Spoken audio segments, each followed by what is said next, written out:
Bonjour, merci de m'accueillir. Merci à toi d'être là pour ce 6e épisode de Signum. Nous sommes ravis de t'avoir pour parler des différents signaux. Donc comme on l'a un peu évoqué juste avant, les signaux du monde, les signaux qui toi aussi personnellement t'ont amené sur cette trajectoire de vie assez unique. On voulait parler de ce qui s'est passé en Ukraine, on voulait également parler au grand public de ce que sont les OSINT et d'autres éléments qui sont très techniques et qui ont complètement changé la géopolitique du monde. Donc nous sommes ravis de t'avoir aujourd'hui sur ce magnifique 6e épisode, comme vous Plaisir le voyez partagé. tous, à distance. Donc pour les quelques personnes qui ne te connaissent pas encore, Xavier, Ouais, ouais. quand même, tu commences à être tu commences depuis 2014, tu es devenu une personnalité publique. Tu as travaillé 10 ans dans l'aéronaval, dans la marine, où tu as été navigateur, tu as été radariste également, puis dans le conseil, avant de créer d'abord une chaîne YouTube qui a aujourd'hui plus de centaines de milliers de personnes dessus, et également tu es chroniqueur chez LCI, spécialiste de la défense. Et donc, on peut voir qu'il y a clairement le fil rouge de la défense justement dans ton parcours. Mais entre ces trois vies, est-ce qu'il y a quelque chose, est-ce qu'il y a une sorte de destinée que tu t'étais tracée, ou alors c'est vraiment les occasions qui ont fait qu'il y a eu cet enchaînement? Non, quand je vois où j'en suis, en fait, il y a une accumulation d'expériences où tu dis mince, mon parcours il est pas cohérent. Ouais, Et en gros, dans la marine, j'étais embarqué dans les avions de patrouille maritime. J'étais à un poste qui s'appelle détecteur navigateur aérien, donc c'est la navigation, le radar. J'ai ensuite, je suis devenu préparateur de mission sur Rafale, donc c'était super technique, très intéressant. Mais en fait, j'ai repris mes études assez vite et j'ai repris des études d'accord. en économie, en commerce international, en intelligence économique, etc. Si bien qu'à la fin de mes 10 ans, j'avais quand même la possibilité d'accéder à des postes qui étaient peut-être un peu plus intéressants. Et j'ai, entre autres, rejoint le centre de gestion de crise interministériel où j'ai mis en place toutes les techniques de veille opérationnelle des médias sociaux. Donc, c'est D'accord. comment collecter des milliers de données pour pouvoir soutenir la lutte contre un feu de forêt, les inondations, les feux de forêt, les Bataclan, les crashs de la Germanwings, etc. Donc, j'étais au centre de gestion de crise interministériel sur ce type d'événement. Logiquement, il n'y a pas de cohérence entre le début et la fin de ma phrase parce que ça va pas ensemble. Sauf qu'après, quand tu commences, et donc moi j'avais commencé très tôt à faire des missions de conseil. Donc quand on dit consultant, souvent les gens se disent c'est consultant pour BFM ou voilà. Non, moi c'est consultant. Je fais le métier du conseil. Je vais accompagner des grands acteurs de l'aérien et de la défense, donc pas que de la défense, sur principalement l'innovation. J'ai fait pendant 2 ans la définition des cas d'usage des big data pour Airbus, D'accord. pour Skywise. Je suis tellement habitué à SkyShield. Pour Skywise, une structure interne qu'ils ont qui est absolument extraordinaire. Quelles sont les perspectives pour les drones taxis? Comment réduire les émissions de CO2 d'une compagnie aérienne? Donc ça, c'est plein de choses que je faisais dans le civil. Et à côté de ça, dans le militaire, ça va réduire le coût de la maintenance pour les navires de la marine nationale. Enfin, c'était très très très varié. L'état des lieux de l'industrie, de la guerre chimique. Voilà, c'était super varié. Et arrive effectivement, ouais, ça c'est en fait par hasard, j'ai pas voulu créer une chaîne YouTube, tout me tombe dessus involontairement. C'est qu'à partir de 2012, j'avais participé à la création d'un stage contre la peur de l'avion, parce qu'une psychologue m'avait demandé d'intervenir auprès de ses patients, puis elle savait gérer la gestion de l'anxiété, et moi je savais répondre aux questions techniques, donc on a fait une sorte de petit binôme, et j'avais créé un blog, c'était la sécurité aérienne pour les nuls, en gros. Ok. Et à chaque crash, j'expliquais les accidents. Et à chaque crash, je me faisais inviter dans les médias parce que les médias ont du mal à trouver des intervenants, surtout dans les accidents aériens. Il y a les pilotes qui veulent pas s'exprimer, les compagnies s'expriment pas. Donc, il y avait le pauvre Xavier, du haut de son blog pourri, qui se faisait inviter par BFM et les autres. Et j'utilisais mes passages télé et je voulais les mettre dans mon blog. Sauf que comme techniquement, je n'étais pas au niveau, j'hébergeais mes vidéos sur, à l'époque, ça s'appelait Google+. Et Google+, ah bah ouais, on est vieux maintenant, ça y est, hein, c'est officiel. Et pour les jeunes, sachez que Google a voulu à un moment lancer un Facebook ou un Twitter et ça n'a pas du tout marché, ça s'appelait Google+. Mais moi, techniquement, j'utilisais cette plateforme comme hébergement de mes vidéos qui devaient apparaître dans mon blog. Et quand Google+ a disparu, ce que je ne savais pas, c'est que tout est passé sur YouTube et tout est devenu accessible, mais je ne le savais pas. Et pendant des années, j'ai accumulé des centaines de milliers de vues et des milliers d'abonnés sans savoir que j'avais une chaîne YouTube. C'est dingue. Des années plus tard, et donc là je parle, c'est en 2019 que je le découvre, j'avais genre déjà 5000 abonnés et ma dernière vidéo elle a fait 700 000 vues sur le crash du 737 Max.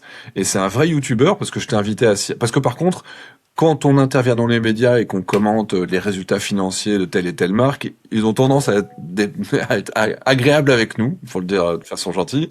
Et donc j'avais été invité à Seattle pour récupérer un avion neuf de la compagnie Air France pour le rapatrier depuis les usines de Boeing. Et donc c'était génial. Mais là, il y avait Xavier qui avait 3000 abonnés sur Twitter et qui intervient dans les médias. Il y avait le YouTuber à 1 million, l'Instagrammeur à 500 000. Il y a des gros, quoi. C'était super sympa. Et le YouTuber à 1 million, il s'appelle Adrigi, et je lui passe encore un grand merci.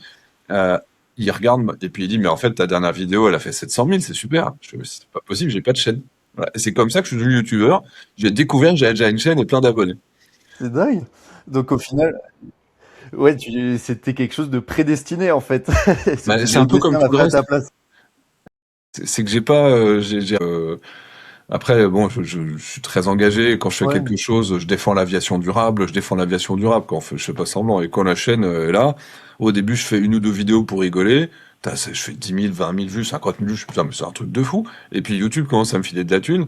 Et avec ça, je me paye un à tour ce en avion de point. chasse. J'en fais une vidéo. La vidéo marche bien. Donc c'était devenu un cercle vertueux. Mais j'avais jusqu'à 20 000 abonnés. J'avais même pas acheté le moindre micro. Je faisais tout avec mon téléphone portable. Je filmais avec mon téléphone. J'avais pas, je faisais même le montage dans mon téléphone, quoi. C'était vraiment un truc super.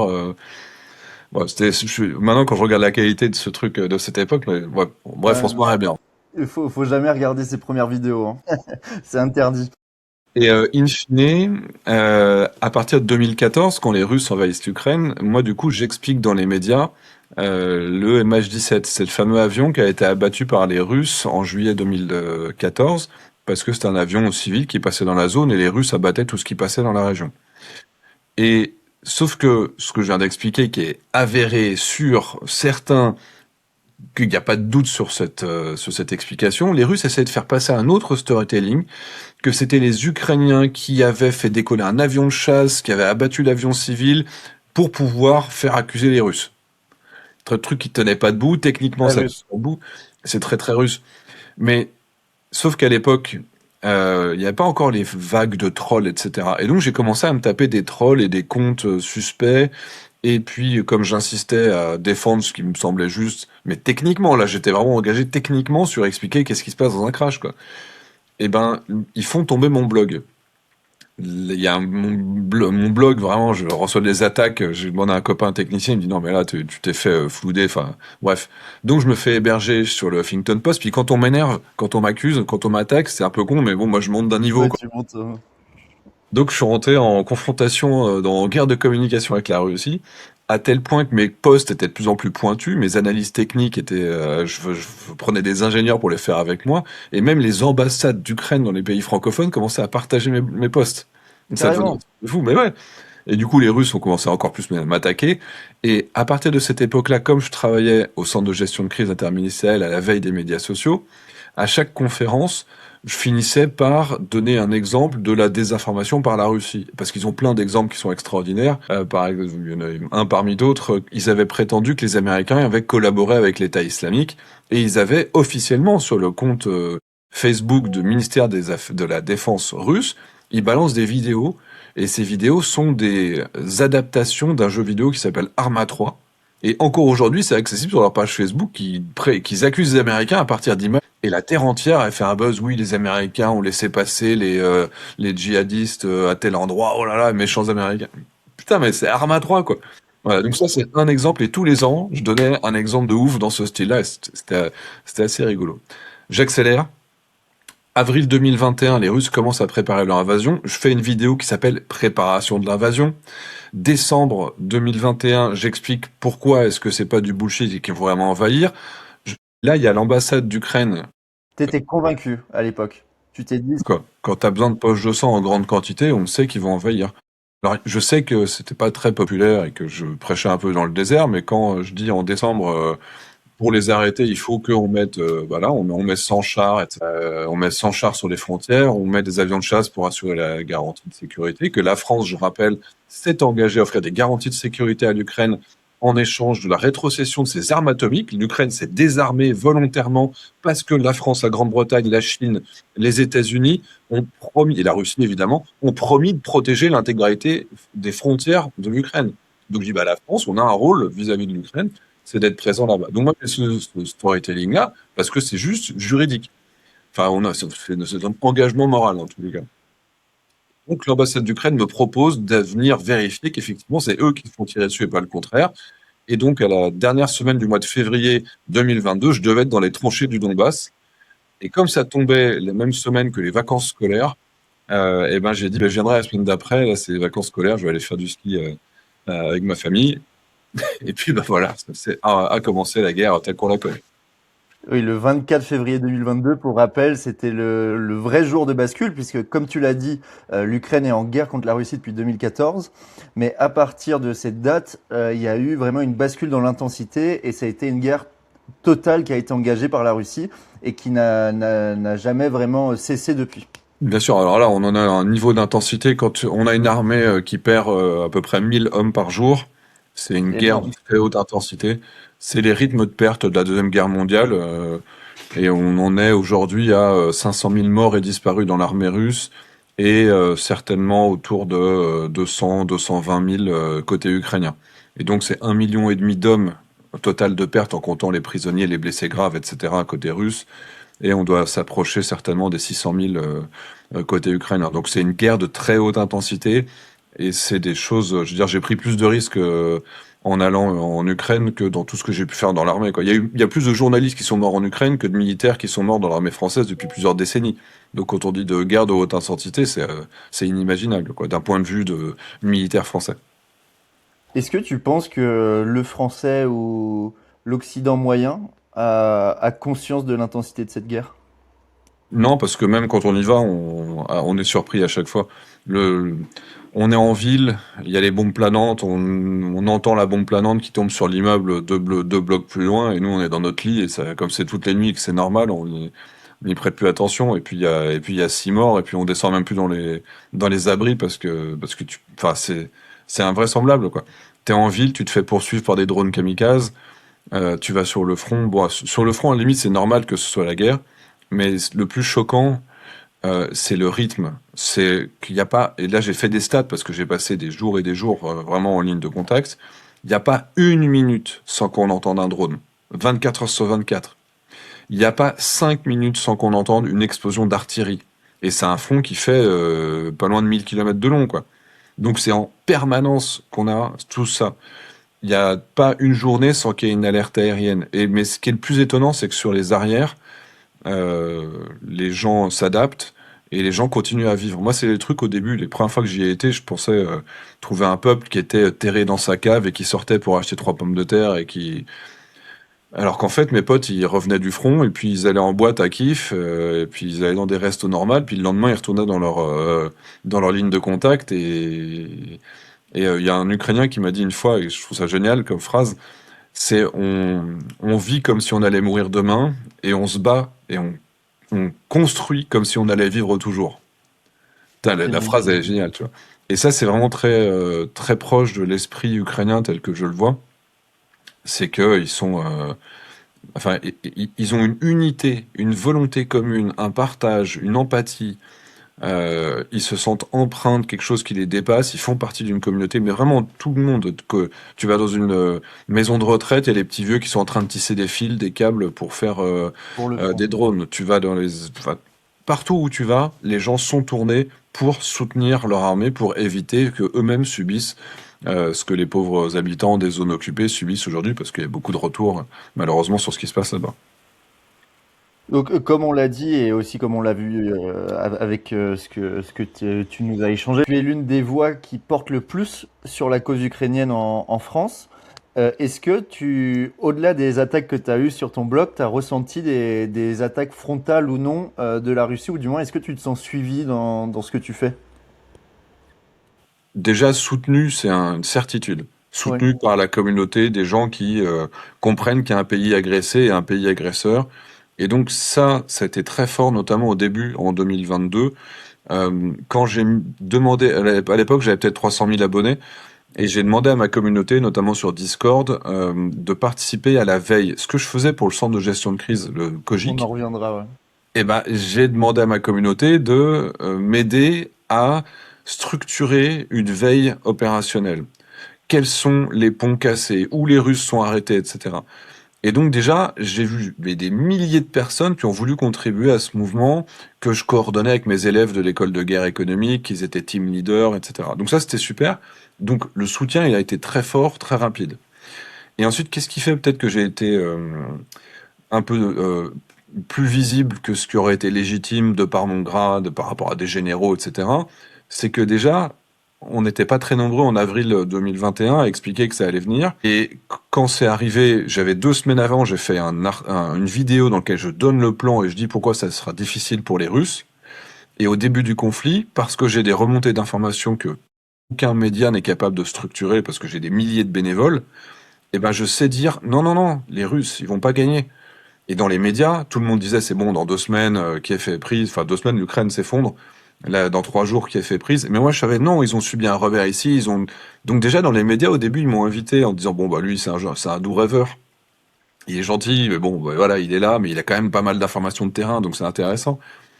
Et puis après, bah en fait, il se révèle que c'est moi qui avais raison contre tous les analyses, contre tous les talking points, etc. Donc il y avait la classe politique qui avait pour bonne partie nié la possibilité, il y avait les services de renseignement français qui disaient que ça allait pas se faire, tu avais les généraux qui disaient Officiellement. bah Officieusement, ils s'en doutaient, non? mais ils disaient que c'était pas possible que la Russie se lance ça parce qu'elle n'y arriverait pas parce que son armée était trop faible pour prendre un pays qui avait une armée de 200 000 habitants, 200 000 hommes et un pays de 40 millions d'habitants. L'analyse n'était pas fausse. Ouais, mais là, ouais, ils avaient raison. Mais c'était tellement improbable qu'ils se lancent étant donné Oui, le ils se sont rapport dit de non, France c'est pas possible. Ouais. qu'on disait c'était pas possible. Mais à tel point que l'ambassade de France, le lendemain de la date qui avait été annoncée par les Américains, et tout le monde se foutait des Américains qui disaient que ça devait venir le 22 février, ils ont dit rien n'est tombé sur Kiev à part la neige. Ça, c'était l'ambassade de France en Ukraine qui a dit ça en disant voilà, c'était vraiment les Américains sont trop cons d'essayer de vous faire peur, quoi. Voilà.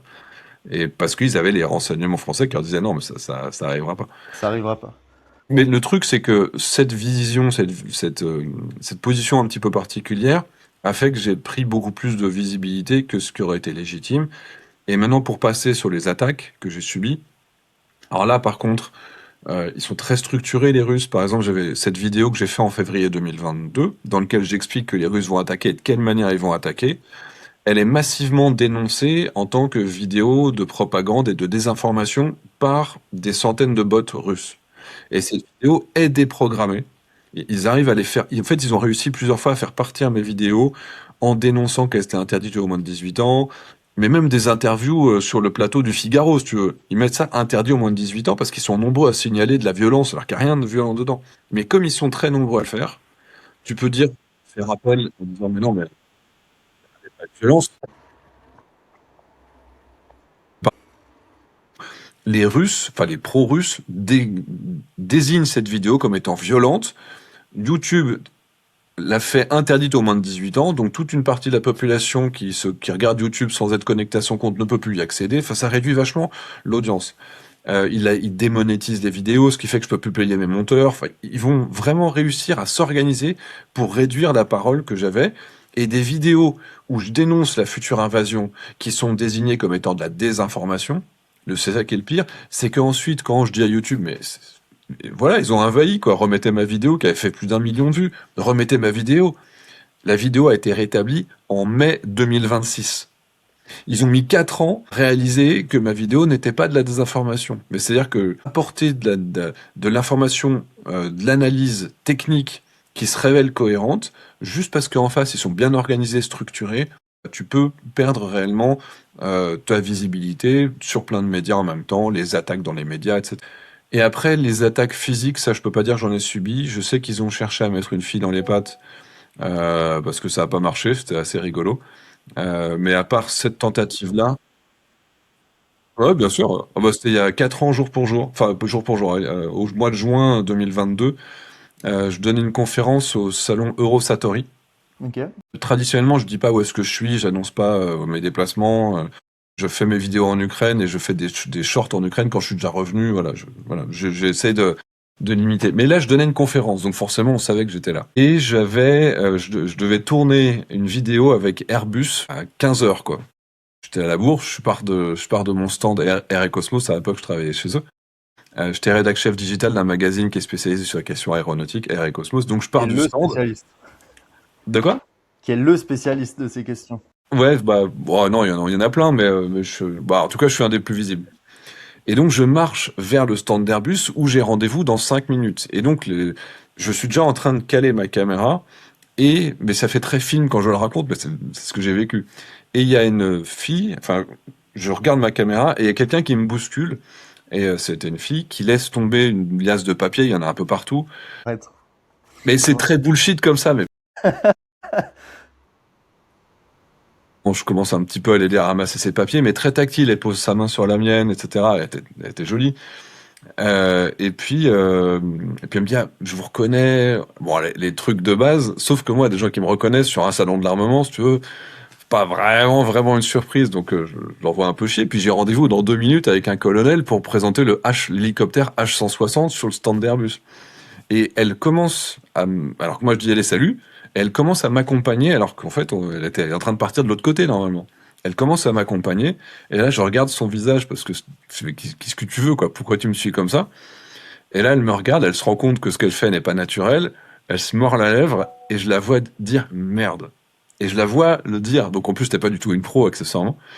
Et donc je pense que c'est le seul cas en tout cas où j'ai eu une tentative MICE, comment on appelle ça, de la part des Russes ou de je sais pas qui, hein, c'est peut-être un autre pays, mais voilà. Bon, en tout cas, ça n'a pas marché.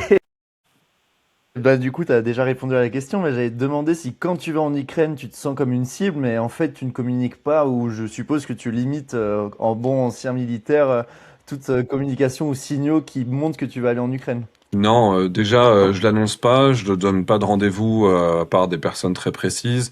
Je dors jamais dans le même hôtel ou le même Airbnb. J'ai des réseaux de copains parce qu'il faut savoir que dans les gens qui se battent en Ukraine, il y a une centaine d'anciens Français, des Français, ils sont encore, mais d'anciens, par exemple, de l'armée française qui sont partis s'engager dans l'armée ukrainienne. Et c'est des gens avec lesquels je suis en contact et du coup, je vais voir leurs unités, mais c'est eux qui font la demande. J'ai pas besoin d'envoyer de mail, j'ai pas d'accompagnement, j'ai pas de fixeur comme beaucoup de journalistes. Et je prépare des vidéos pour pouvoir continuer à publier des vidéos quand je suis là-bas, comme si j'étais dans mon bureau. Donc j'ai des bureaux, des vidéos qui sont montées, qui sont ici. Donc j'ai comme ça un décalage. Et le seul indice, c'est que je suis plus dans les médias éventuellement, mais ce qui m'arrive parfois pour d'autres raisons que d'être en Ukraine. Donc ça se voit relativement peu, je pense. Et après, sur place, non, je ressens moins de pression en Ukraine qu'en France. En France, des mecs qui m'insultent dans le métro, ouais, ça arrive de temps en temps, quoi. Vive la Russie, bon, ça t'amuse. Mais globalement, en Ukraine, je ressens aucun suivi, et aucune prise en charge, aucune prise en compte, je pense qu'on est plus sécurisé pour les pro-ukrainiens en Ukraine qu'en France. Ok, bah écoute, j'aurais pensé, tu sais que vu que tu étais en Ukraine, tu aurais été une cible privilégiée, mais au final, le danger ne vient pas forcément. Et donc, dans tout ce que tu as dit, il y a quelque chose qui marque forcément les gens qui ne suivent pas de près l'actualité de la défense. La manière de faire la guerre a énormément évolué, mais aussi la manière de récupérer des informations. Tu l'as mentionné avec l'EGE, avec l'école de guerre économique. Tu avais mis tout un processus en place pour ce qu'on appelle récupérer des OSINT. Exactement. Mais je l'ai épelé pour expliquer le terme. Mais donc explique-nous ce que c'est et en quoi ça change déjà la guerre et la manière de la comprendre. Alors, c'est ce qu'on appelle l'open source intelligence. Jusqu'à maintenant, il y avait différents domaines de renseignement et de collecte d'informations. Ça va être le SIGINT pour le signal intelligence, le HUMINT pour les humains. Voilà. Et donc, il y a les images, il y a tout ça qui va s'accumuler. Et alors, l'open source intelligence, c'est en bon français, le ROSO, le renseignement en source ouverte. Et ça existait toujours. Je veux dire qu'on lise les médias ou que les Russes tous les jours ils aillent là où on enregistre les brevets à New York tous les jours, où ils avaient un avion qui allait voir quels étaient les brevets qui avaient été déposés pour pouvoir les copier. Voilà, ça c'est ce que les Russes faisaient tous les jours. Donc, à la limite, c'était de bonne guerre. Mais quand les médias sociaux sont devenus au début ce qu'on sait, ce que c'est aujourd'hui, mais dans les années 2000-2010, c'est devenu beaucoup plus accessible, beaucoup plus facile. Les forums, les médias sociaux, les commentaires en bas de page, les gens qui font des shorts et derrière tu peux découvrir telle et telle information. Je me souviens d'une histoire dans laquelle un passionné de fleurs des orchidées avait pris dans l'axe des orchidées, il y avait une base stratégique en Birmanie. Enfin, il y a plein d'histoires comme ça qui sont assez rigolotes. Parfois c'est volontaire, parfois c'est involontaire. Mais au final, moi, j'ai écrit la première doctrine d'emploi de la veille des médias sociaux au profit du ministère de l'Intérieur. C'était en 2013. Et à l'époque, on n'était pas nombreux quand même à parler d'open source. Enfin, on était une petite communauté. Peut-être, je sais pas s'il y avait 50 ou 100 personnes qui s'y intéressaient vraiment. Et les méthodes qu'on met en place quand on est, moi, au centre de gestion de crise, ben en fait, je suis tout seul. Et donc, j'ai commencé parce que sur Internet, il y avait une petite communauté qui préexistait, j'aurais demandé de m'aider, par exemple, sur le déraillement du train de Brétigny, Ok, sur ok. l'épisode neigeux de hiver 2013, il faudrait trouver mars 2013, je dirais. Et j'ai comme ça des dizaines de personnes sur Twitter qui vont commencer à m'aider, qui vont commencer à mettre en relation l'agriculteur avec qui a un gros tracteur pour aller chercher les gens qui sont dans la neige, qui vont dormir par moins 8 degrés dans leur voiture, qui sont à 600 mètres de lui, mais que eux ils ont réussi à géolocaliser et mettre ces gens en relation les uns avec les autres. Et en fait, cette organisation, qui est maintenant devenue une association qui s'appelle Visov, qui a des milliers de bénévoles, c'est les volontaires internationaux en soutien opérationnel virtuel. Et ce qui est super fort, c'est que en réalité, ils vont faire par exemple des classeurs de suivi de la situation. Et vous avez une évolution, par exemple, je me souviens du Bataclan, où j'avais des lignes qui étaient vérifiées, contrôlées. Il y a des explosions à tel endroit, il y a des blessés à tel endroit, il y a des évacuations nécessaires. Et au centre de gestion de crise, qui est le centre opérationnel des pompiers quand même, bah, les informations, elles étaient prises au sérieux parce que c'était structuré avec des preuves, avec des images. Et il y a plein de cas dans lesquels bah, ça permet de qualifier une situation ou d'améliorer la réponse opérationnelle. Et ça, c'était vraiment, c'était vraiment très fort parce que j'utilisais pour sauver des vies. Et les services de renseignement, évidemment, ils s'en servent aussi. Mais le truc, c'est que c'est de la source ouverte, donc c'est accessible à n'importe qui. Et petit à petit, ces communautés, elles se sont structurées pour pouvoir faire un travail de géolocalisation des images pour les mettre sur une carte, sur la guerre du Haut-Karabakh ou sur la guerre du Nord Kivu au Congo. Et puis quand la guerre commence, il y a ces petites communautés qui étaient que personne faisait gaffe à part quelques gars comme moi. Et ces communautés ont commencé à se mettre sur la guerre en Ukraine pour prouver des superficies maîtrisées, pour prouver des pertes dans les deux camps. Et en gros, ça permet de faire des statistiques et un suivi de la guerre qui est hallucinant. Qui a jamais été fait avant. Mais surtout à cette échelle, la perte de plus de 20 000 équipements par la Russie en numérotant les 374 chars de type T-62 qu'ils ont perdus, en les géolocalisant pour une partie. Mais c'est un truc de fou. Et on arrive comme ça à avoir des preuves de la perte. On arrive à avoir des preuves de maîtrise. On peut contrer le narratif russe quand ils prétendent que c'est parce qu'il y a des cigarettes mal éteintes qui ont fait cramer la base de Saki en Crimée et que deux jours après, il y a des touristes russes qui balancent les images avec les missiles qui tombent dessus. Ça passe pas trop. Quand on a les Russes qui prétendent que leur bateau, le Moskva, c'est une Oui, explosion dans la salle des machines, et puis que vous avez un marin turc d'un bateau qui est venu sauver les autres qui montre qu'effectivement non, il s'est bien pris 2 missiles tels que les Ukrainiens le disent. Voilà. On peut contrer les mensonges russes, on peut suivre la réalité du terrain, on peut rétablir des faits. Alors après, il y a des gens qui nieront toujours les faits, bien sûr. et même des organismes très sérieux comme le ministère de la Défense russe ou l'association des ingénieurs russes, ben, on peut leur opposer des éléments factuels. Et quand ces gens-là nous prennent pour des abrutis, je reprends le MH17 en 2014, l'avion abattu, quand ils sortent une carte avec l'avion malaisien Boeing, avec un missile qui arrive dessus, et que cette carte est partagée, les médias, waouh, c'est la preuve que c'est les Ukrainiens qui sont méchants. Sauf que ta carte, le fond de carte, c'est Google. L'avion, c'est pas un 777, c'est un 767. Les marquages est au mauvais endroit. Le missile arrive par la droite. Alors voilà, bref, c'était un truc. On peut contrer les mensonges. Et ça, c'est quelque chose d'une puissance qui n'existait pas par le passé. Et donc aussi, cette guerre montre que la manière de faire la guerre a beaucoup évolué. Bien sûr, comme tu l'avais mentionné, c'est quelque chose qui était déjà le cas depuis les années 2010. Donc ça a changé dans la collecte des données, c'est ce qu'on mentionnait ici, mais ça a changé également dans la manière de faire la guerre. Le drone aujourd'hui était, avant cette guerre, un must-have, avant surtout l'invasion à grande échelle de la Russie en 2022, et aujourd'hui c'est une nécessité. Ouais.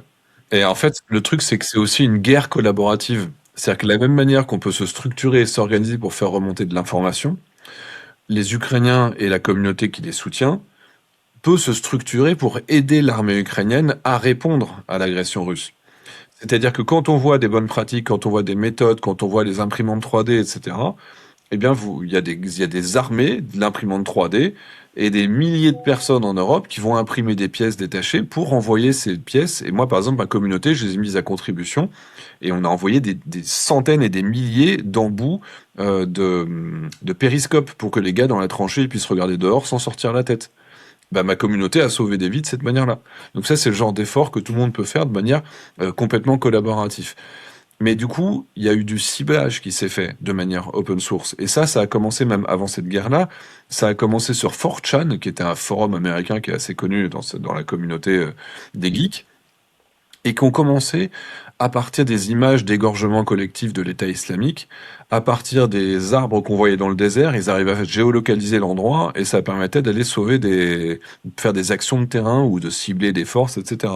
Et ça, c'était quelque chose qui était assez innovant, mais donc le renseignement ouvert, quand des Russes ou même des Ukrainiens font un selfie avant de partir au combat, et ben la demi-heure qui suit, le selfie est géolocalisé et il y a eu plein de morts dans l'endroit, dans le gymnase où ils avaient été identifiés. Oui, ça est arrivé plus d'une fois. Bien sûr, mais les Ukrainiens ont beaucoup plus appris de ça que les Russes. Et Du fait de la verticalité, tu penses, de l'armée russe? ouais, c'est justement le fait que l'apprentissage soit très horizontal, de pair à pair, que la communication marche bien, que les gens se communiquent entre eux, qu'on les autorise à utiliser des outils qui sont développés par le cousin qui est en école d'ingénieur, etc. Il y a un soutien, il y a une horizontalité, il y a un retour d'expérience qui est très très très rapide, et il y a une boucle d'innovation qui est dingue et qu'on voit pas. Alors après, l'Ukraine, elle a un autre avantage, mais nous on voyait pas trop. Il faut savoir qu'en 2013, vous savez, Israël, c'est un pays qui exporte beaucoup d'armes, c'est un pays, voilà, on considère que c'est un gros exporteur d'armement. Et ben en 2013, l'Ukraine était au même niveau d'exportation d'armes qu'Israël. Il faisait 2% des exportations mondiales. Et en fait, en 2014, quand la Russie a envahi, ils ont arrêté d'exporter. Et ils ont tout utilisé pour leur propre guerre dont ils avaient besoin en temps réel. Et donc, Ukraine a disparu en tant que fournisseur d'armes au niveau international, mais pas parce qu'ils savaient rien faire, c'est juste parce qu'ils se sont concentrés sur leurs propres besoins. Et à partir de 2014, il y a tous les aéromodélistes, des passionnés d'aviation, les passionnés de modèles, qui ont commencé à développer des drones et qui ont commencé à les améliorer. Alors nous, encore une fois, on avait nos systèmes lourds, chers, qui marchent bien quand on est l'US Air Force aux États-Unis, en Irak dans les années 90, mais en fait qui n'étaient plus réellement adaptés à ce que les Ukrainiens avaient besoin. Et donc, de 2014 à 2022, ils ont développé des drones d'observation, des drones de bombardement en petite quantité, parce que c'est quand même un État qui n'a pas beaucoup de sous. Mais finalement, ils ont développé des drones sans qu'on les voit. Et ils ont pris de l'avance sans qu'on s'en rende compte.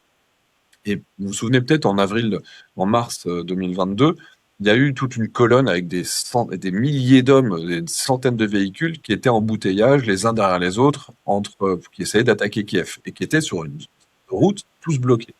Il faut savoir que cette histoire-là, eh ben, c'est des unités de dronistes bénévoles, Aero Rosvitka, ils avaient développé un drone qui s'appelle le R-18, qui fait 1,80 m d'envergure. Et ils venaient faire du bombardement avec leur drone électrique, c'est les premiers Baba Yaga, et ils venaient faire du bombardement sur cette colonne russe. Et en fait, c'était des petits explosifs, ça explosait pas très fort, mais avant de rentrer, sur un dernier vol, ils ont bombardé un camion d'essence. Et ça a fait une flamme incroyable. Du coup, la vidéo, elle a fait le buzz. Et toutes les unités de petits dronistes ont voulu eux aussi faire le buzz, donc d'où l'importance de la communication. Et chacun voulait son explosion d'un camion d'essence. Et sans le vouloir, et sans que ce soit coordonné, les Ukrainiens ont mis en panne d'essence l'armée russe à force de viser spécifiquement. Mais quand je dis que c'est panne d'essence pour une armée, c'est-à-dire que les radars ne tournent même plus pour voir les avions ennemis. Oh là là.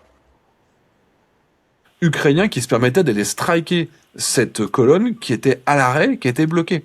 Ça a été un truc de fou.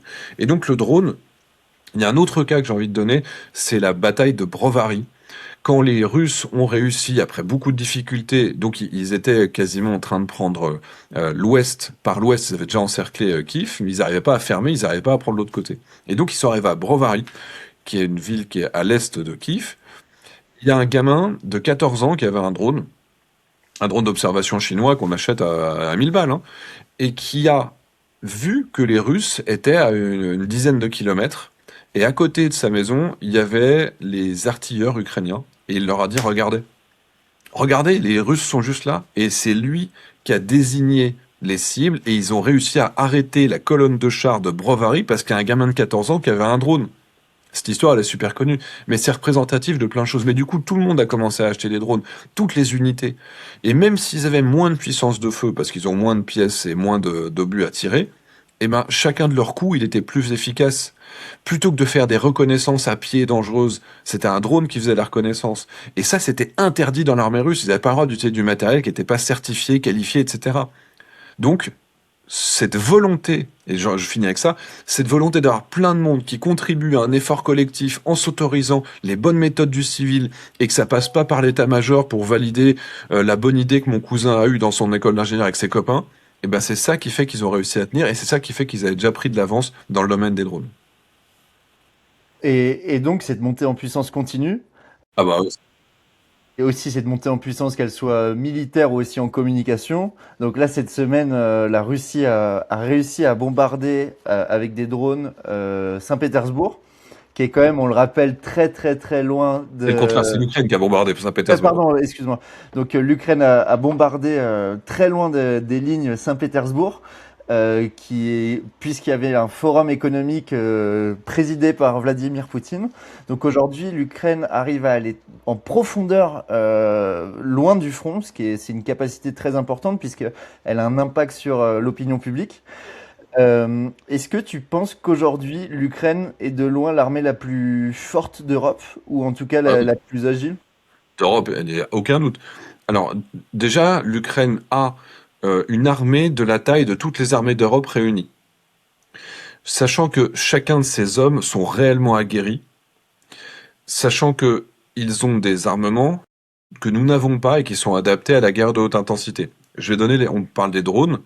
Qu'est-ce qui fait qu'aujourd'hui l'Ukraine est capable de supporter, enfin d'arrêter les Russes? C'est qu'aujourd'hui elle tire 10 000 drones par jour. 10 000 drones par jour. C'est-à-dire qu'il n'y a même pas autant de drones dans l'armée française. Et les Ukrainiens produisent et tirent plus de 10 000 drones par jour. Donc, pour arrêter les Russes, il faut être capable de produire et de tirer 10 000 drones par jour. 100 fois plus que toute l'Europe réunie. De l'autre côté, qu'est-ce qui fait que eux tiennent? Parce que les Russes aussi tirent 10 000 drones par jour.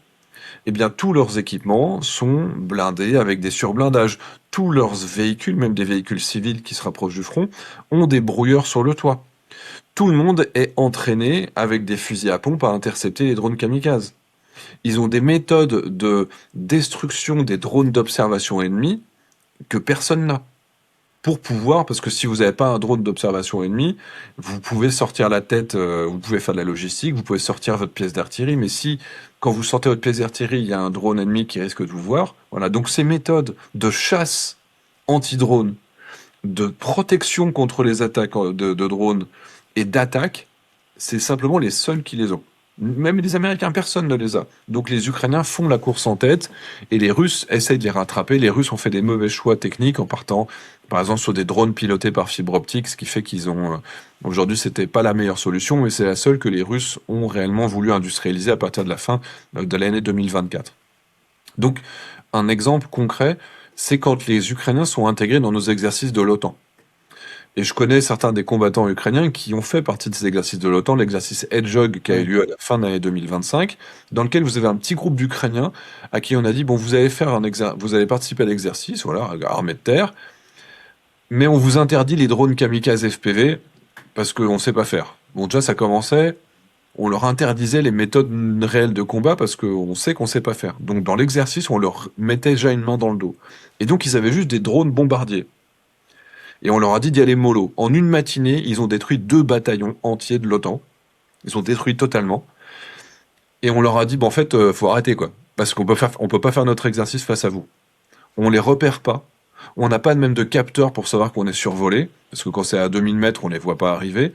Donc, en gros, leurs méthodes, qui sont pour eux les méthodes banales, parce que tout le monde fait ça depuis 2, 3, 4 ans, sont des méthodes que nous n'avons pas encore acquises.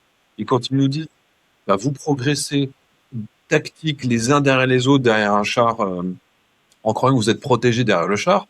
Mais le char, c'est une grosse cible, et si vous marchez tous à 2 mètres les uns des autres, vous êtes morts avec un seul explosif. Eux, les Ukrainiens, il faut qu'ils marchent à 10 mètres les uns des autres, ils progressent de telle manière, on ne sait pas éviter un drone, enfin, il y a un problème, quoi. Donc, clairement, les Ukrainiens ont la plus grosse armée, la meilleure armée, et la seule qui a les équipements nécessaires capables d'arrêter les Russes.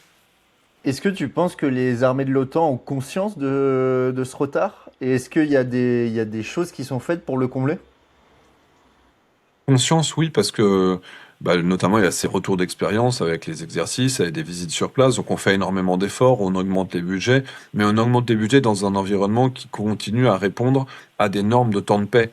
C'est-à-dire que ben, il faut que nos trucs soient certifiés de telle manière, faut le tampon à tel endroit, et La c'est très DGA très en long. France. Faire évoluer. La, la DGA, mais il y a d'autres pays que la France qui sont plus flexibles. Le Danemark a retiré un certain nombre de restrictions pour pouvoir produire des armes plus rapidement, alors que nous, c'est pas le cas. Quand je vais sur le front, par exemple, pour les obus, nos homologues allemands envoient certains obus non chromés. Un obus, on va mettre du chrome dessus, comme ça, il va être capable de résister pendant 10 ans sous la pluie sans rouiller. Les Ukrainiens, ils disent, bon, bah, le chrome, de toute façon, votre obus, dans 2 semaines, je l'ai tiré. Donc, je m'en fous qu'il soit chromé. Ben, les Allemands ont autorisé leurs industriels à produire des drones non chromés, qui coûtent moins cher du coup, qui peuvent être produits plus rapidement. Et la France, on continue à respecter les normes. Voilà. En France, il y a des producteurs de drones qui ont voulu aller tester leurs drones en Ukraine. Et puis le temps qu'ils obtiennent l'autorisation administrative d'aller tester leurs drones, eux-mêmes savaient que leur drone était périmé. Et donc ils n'ont pas pu aller le tester. Et le temps de faire l'autorisation de valider la version suivante, la version suivante est périmée aussi. Donc ils ont des problèmes administratifs que certains de nos voisins, effectivement, n'ont pas. Quand la guerre a commencé en 2022, il y a plein de choses qu'on aurait dû faire en très grande quantité, notamment produire davantage de missiles, remettre à plat notre chaîne de production, et 4 ans plus tard, on devrait être capable de produire pas 2 fois plus, et être content de faire 2 fois plus, on devrait être capable de faire 10 fois plus de missiles. Voilà. Bah, les Ukrainiens, ils tirent 200 drones missiles par jour qui vont à plus de 1000 kilomètres par jour. C'est un truc de malade. Et nous, on est content de fournir, de produire 10 intercepteurs par mois. C'est ridicule. Voilà. Donc on n'a pas du tout fait l'effort pour être à un niveau de protection qui corresponde à la menace qui est en face de nous. Et on l'a vu en Iran, malheureusement. Les méthodes iraniennes qui sont beaucoup moins perfectionnées que ce que font les Russes, elles ont permis de détruire plus de 200 cibles américaines dans les pays du Golfe. Les bases américaines n'étaient pas capables de se protéger face à des drones de basse intensité iraniens. Les drones russes sont beaucoup, beaucoup plus performants. Les missiles balistiques russes sont beaucoup plus performants que les Iraniens.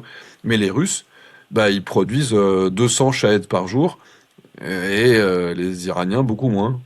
Et donc, bah, nous, ce serait face aux Russes, on serait beaucoup plus mal barré que les Américains face à l'Iran, et on n'est pas prêt.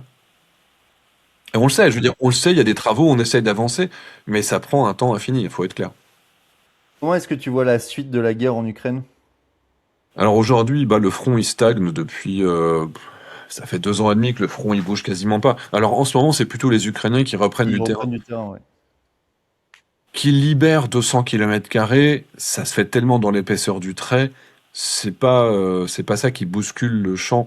Alors Quand les Russes prenaient 200 km², j'aimais pas ça et c'était négligeable. Quand les Ukrainiens prennent 200 km², je suis content, mais c'est toujours négligeable.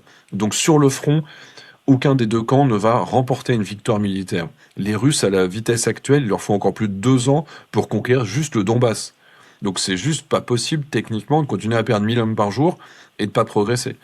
Donc militairement, faut pas espérer quoi que ce soit, mais clairement les Ukrainiens ont pris l'avantage dans la guerre des drones et ça, c'est quand même un facteur décisif. Sur la guerre à longue portée, bah, on le voit tous les jours. Les deux protagonistes, tu le disais, font des strikes de plus en plus distants. Les Ukrainiens tirent à plus de 2400 km maintenant dans des strikes avérés. Ils viennent de révéler la fin du mois de mai qu'ils ont validé un drone qui va à 3500 km de distance. Donc c'est des trucs, nous, la très longue distance chez nous, c'est 500 km, quoi. Eux, ils sont à 3500 km. Donc de chez eux, ils peuvent toucher toute la partie européenne de la Russie et ils ont détruit 40% de la capacité de production des carburants. Enfin, ils ont vraiment des résultats opérationnels avec des cibles légitimes. Et ça, c'est important de le souligner. Ils tapent des infrastructures militaires, des usines de défense et la capacité russe à financer sa propre guerre. Et la Russie, de son côté, est face à une petite impasse dans ce domaine. Quand je dis petite, c'est un euphémisme. En gros, ils n'ont pas face à eux un pays qui a des grosses usines bien visibles avec... Non, les Ukrainiens, contraints et forcés, bah, ils ont des centaines de petits ateliers répartis partout sur le territoire, que si tu en strikes 10 dans la nuit, bah, tu as les 90 autres qui vont continuer à fonctionner et la production ne va pas s'en ressentir.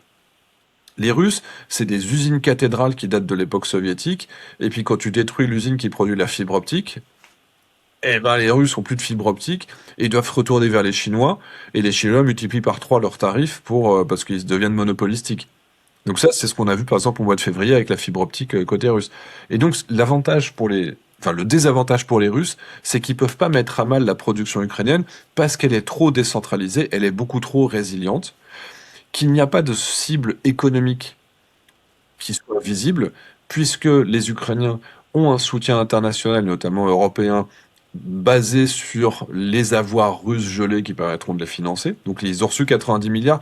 La Russie peut pas bombarder la défense à Paris, le quartier de la défense, pour réduire l'économie, l'argent qui va aller en Ukraine. Donc ils ne peuvent pas faire s'effondrer l'économie ukrainienne, ils peuvent pas faire s'effondrer l'industrie de défense ukrainienne. Et depuis le mois de février, les Ukrainiens tirent davantage de missiles longue portée que les Russes. Donc les Ukrainiens sont aussi en train de gagner cette guerre à longue distance. Donc en termes de storytelling, les Russes peuvent pas dire qu'ils vont envers Kiev, ça va gagner, puisque maintenant ils reculent physiquement garantis, prouvés par des images sur le terrain. Ils repèrent des villes, des villages, etc. Ils peuvent pas espérer un effondrement économique de l'Ukraine, voire même c'est eux qui sont plutôt dans une mauvaise posture. Donc, qu'est-ce qu'ils font? Ils font du terrorisme d'État. Et donc ils s'en reprennent de nouveau aux civils, en particulier sur la ville de Kiev, faisant quelque chose malheureusement qui était prévisible, en envoyant des missiles qui sont les plus difficiles à intercepter, qui sont des missiles hypersoniques ou des missiles balistiques, contre lesquels nous avons des défenses, ça existe. Les missiles Patriotes, les missiles Aster-30 français, savent intercepter, sauf que comme je le disais, nous on n'a pas augmenté la production d'intercepteurs au rythme où les Russes ont augmenté leur production de missiles d'attaquants. Et les Américains ont consommé des quantités tellement folles de systèmes d'interception patriotes au Moyen-Orient avec leur guerre, qu'ils arrêtent d'en livrer aux Ukrainiens. Y compris les systèmes qui ont été achetés, payés par les pays européens au profit de l'Ukraine. Donc les Américains, ils ont encaissé l'argent et ils livrent. Oui, ils vont livrer en 2032. Exactement. Donc à part ça, c'est-à-dire qu'il y a une quantité il y a des munitions qui ne sont plus suffisantes pour intercepter. Et que visent les Russes? Plutôt que de viser les aéroports, qui est une cible légitime, j'ai envie de dire, les aéroports militaires, où des dizaines d'avions de chasse décollent tous les jours pour faire des centaines de missions. Eh ben, ils ont visé les stations d'épuration pour empêcher les gens juste d'aller aux toilettes dans la ville de Kiev. Ils ont visé les stations de pompage d'eau douce pour éviter que les gens aient de l'eau du robinet en été. Voilà, donc en hiver, ils visent l'électricité. Et ça, c'est la réalité. Ils espèrent faire plier la population ukrainienne, mais en quoi est-ce que le fait que les gens aient froid à Kiev va empêcher les combattants de tirer leurs drones dans le Donbass contre les Russes? Voilà. Donc c'est totalement illogique, mais c'est pour faire oublier que ça va mal dans d'autres domaines. Les Russes utilisent des Wunderwaffe, un peu comme les Allemands faisaient à la fin de la Deuxième Guerre mondiale avec les V2. Ils faisaient oublier leurs difficultés en prouvant qu'ils pouvaient encore bombarder Londres. Mais sur le terrain, c'est gaspiller beaucoup d'argent pour des résultats qui sont nuls. Donc pour moi, ça va se terminer comme la guerre de Corée. Il y aura pas de paix. Les Russes ne respectent jamais aucun traité, aucun cessez-le-feu. Et on va se retrouver avec un front gelé qui va rester dans cette situation. Et ça va être comme de 2014 à 2022, 2015 à 2022, dans lequel les Ukrainiens subissaient des escarmouches de temps en temps. Et je pense même pas qu'on puisse espérer des Russes qu'on obtienne un vrai cessez-le-feu. Donc aussi, la Russie a aujourd'hui une économie de guerre, a une économie tournée vers l'offensive. On a entendu récemment Vladimir Poutine sur la question de l'Arménie et également sous-entendu la question de la Géorgie. Est-ce que tu penses que la Russie va aller plus loin? Et si oui, penses-tu qu'elle peut, par exemple, comme je crois que c'était toi qui avait montré ce point, commencer par exemple à envahir les villages russophones en Finlande ou à mener des opérations comme celle-ci dans les prochains mois. Pays baltes qui sont dans l'Union européenne et dans l'OTAN. Donc, si les attaques, on est en guerre ouverte avec la Russie. Patrouchev, le premier conseiller de Poutine au Kremlin, a répété encore une fois que les perspectives pour la Moldavie et les pays baltes, après l'Ukraine évidemment, c'était de revenir dans le giron russe. Donc ils le disent, ils y préparent leur population et ils préparent un futur choc contre l'OTAN. Moralement, j'entends. Ensuite, effectivement, quand un pays commence à s'éloigner d'eux, le cas de l'Arménie, ils leur disent, dis donc, faites gaffe, si vous continuez à pas nous aimer, il va vous arriver les mêmes problèmes qu'en Ukraine. Ils le disent comme ça, quoi.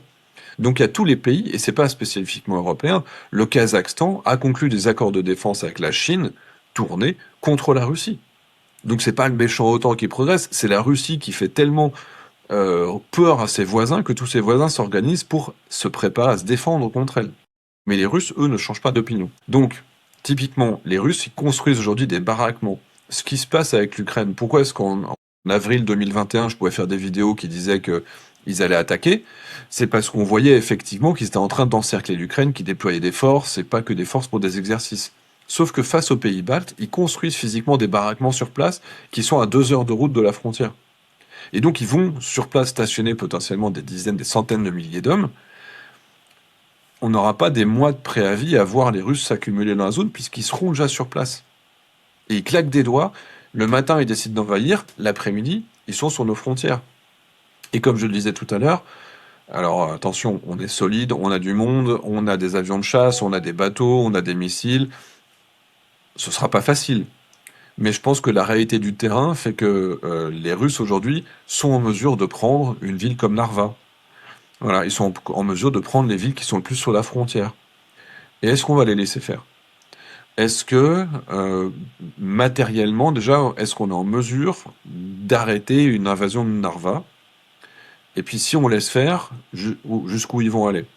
Donc de toute façon, il faut avoir une très très grande fermeté sur euh, le besoin impérieux d'imposer une paix par la dissuasion conventionnelle, c'est-à-dire être présent pour les empêcher dès le premier pas qu'ils passeront sur la frontière, on va les défoncer. Et ça veut dire des frappes dans la profondeur depuis nos bateaux, depuis nos avions, et une intensité au sol. Et moi, la crainte, c'est que au sol, par contre, on va pas être à la hauteur. Si les Russes mettent seulement 150 000 hommes, ils obtiennent un cessez-le-feu en Ukraine. Ils pourront pas faire les deux fronts en même temps, hein. Mais s'ils font un cessez-le-feu en Ukraine et que sur leurs 800 000 hommes, ils en prennent 150 000 pour les mettre face aux pays baltes, pour moi, on est vraiment très très mal. Et ils disent qu'ils vont le faire, et ils se préparent physiquement à le faire. Donc Poutine étant dans une fuite en avant, il veut laisser son nom dans l'histoire, etc. Et puis la guerre en Ukraine ne sera pas une grande victoire. Imaginez s'il prend Narva, juste une de ces villes, l'effondrement des structures de sécurité européennes est instantané. Si on n'y va pas. Ça veut dire que finalement c'est open bar pour reprendre les pays baltes. Et il y a quelques pays qui soutiendront les pays baltes, les Allemands, les Anglais, les Français, etc. Mais est-ce que Trump sera là? Est-ce que ses successeurs seront alignés sur lui ou alors il y aura une sécurité partagée par les Américains? Moi, je veux absolument qu'on soit indépendant des Américains. Mais le fait est que depuis 70 ans, les Américains ont fait en sorte de nous empêcher de développer une industrie européenne et une défense européenne. Et ben aujourd'hui, il faut 10-15 ans pour être capable d'être prêt au niveau européen, encore une fois, parce qu'on est lent. Donc moi, j'ai de grosses craintes, malheureusement, et les services de renseignement suédois, etc., allemands, disent tous que les Russes se préparent à tenter l'OTAN, à tester l'OTAN. Et quand je vois des drones iraniens, des drones russes qui tombent en Roumanie, qui vont jusqu'à 100 km de profondeur et qu'on les intercepte pas, quand on voit que les Russes envoient plusieurs dizaines de drones en même temps sur la Pologne et qu'on est capable d'en intercepter 4, ça prouve encore une fois qu'on n'est pas prêt au combat. Voilà. Et quand maintenant on sait en plus, d'après un général qui est venu parler à l'Assemblée des parlementaires de l'OTAN, que les drones russes qui ont survolé la Pologne en septembre 2025, leur logiciel de navigation, c'était bien des coordonnées qui étaient en Pologne. C'était vraiment pour nous tester. Et on n'a pas passé le test, très clairement, hein. Bah, tout ça, c'est juste que les Russes sont en train de se préparer. Et quand il y a des drones russes qui tombent sur des cheminées de centrales électriques en Lituanie, c'est pas un hasard quand ça tombe, des drones armés, explosifs, hein, qui tombent sur des infrastructures militaires en Estonie, non, en Lituanie aussi, c'est pas par hasard. Donc ils nous testent, on répond pas à leurs tests, donc ils montent en intensité. Ça, c'est malheureusement, on est trop faible face à eux. Et dernière question donc Vladimir Poutine, comme tu l'as dit, essaye de marquer l'histoire. Est-ce que tu penses qu'il aura le temps et est-ce que tu penses que, puisque en Europe et aussi en France, du fait de la Ve République, on a tendance à cristalliser le pouvoir autour d'un homme, est-ce que tu penses que le pouvoir russe et en tout cas, disons la colonne vertébrale militaire russe prendra le relais, peu importe qui gouverne, sur cette doctrine? C'est pas, enfin, je suis pas bon en politique, moi. C'est vraiment les questions de technologie militaire et l'équilibre. Moi, j'ai une certitude, c'est qu'il laissera une empreinte et que ce sera le fossoyeur de la Russie. Catastrophe démographique. Faut imaginer, on est au plus bas des naissances russes depuis 2 siècles. Il y avait plus de naissances en 1820 en Russie qu'aujourd'hui. Enfin, c'est un truc de Avec fou. 1000 morts par jour en plus. Et avec, alors 1000 pertes, les pertes c'est les morts plus les blessés plus les disparus. Mais effectivement, ça fait quand même une sorte, 100, 150, 200 morts par jour. Donc on a 1 million d'hommes qui ont fui. On a 1,5 million d'hommes qui soit morts, soit inaptes, qui sont dans de mauvaises situations. On a une armée enfin, on a un sous-investissement chronique dans les infrastructures, dans l'avenir, dans le futur. On a une croissance économique russe qui est très en dessous de son potentiel. La Russie, normalement, devrait faire 4% de croissance par an, comme le Brésil, comme le Kazakhstan, comme tous ses voisins. Ils galèrent à être à 0,5. Alors nous non plus, c'est pas génial, mais nous, on est un pays qui est beaucoup plus développé que la Russie. Eux, ils sont en rattrapage, ils devraient avoir une croissance qui est beaucoup plus forte.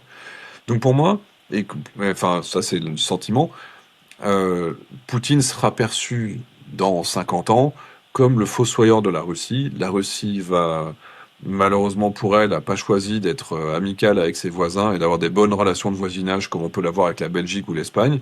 Ils ont décidé d'être dans l'impérialisme, le retour de l'impérialisme. Eh ben, il faut que les Russes subissent une défaite, comme nous avons subi une défaite à Dien Bien Phu et en Algérie, pour arrêter d'être un pays impérialiste. Voilà. Malheureusement pour la Russie, je pense que elle s'oriente vers un choc façon 1991, dans lequel l'économie va s'effondrer, et qu'il y aura peut-être des pays comme la Tchétchénie qui méritent leur indépendance, qui pourront peut-être la prendre. Les Bouriates prendront, enfin j'espère que tous ces pays se réveilleront, parce que c'est des peuples qui vivent sous oppression depuis tellement longtemps aujourd'hui, sous le modèle des pays baltes qui sont plus heureux, des Kazakhs qui sont plus heureux. Tous les pays qui se sont séparés de la Russie, sont éloignés du modèle russe, sont plus heureux aujourd'hui. Et plus riche. Et plus riches. Mais quand on compare la Pologne et la Biélorussie en 91, c'était pareil. La Pologne est infiniment plus heureuse. Quand on compare la Géorgie qui a plutôt choisi l'Occident et l'Arménie, l'Arménie, ça passe moins bien. Corée du Sud, Corée du Nord, tous les pays qui ont choisi de s'éloigner de la Russie, ça se passe bien pour eux. Donc il n'y a pas de raison que des peuples qui vivent sous occupation depuis maintenant, pour certains des siècles, ne choisissent pas la voie qu'ils savent être la meilleure pour eux. Merci beaucoup Xavier, c'était passionnant. Donc Merci à toi. on a pu parler de différents sujets et gardons les signaux faibles bien en alerte et espérons que l'avenir sera radieux. Espérons que je me trompe. Merci Xavier. À bientôt, merci à toi.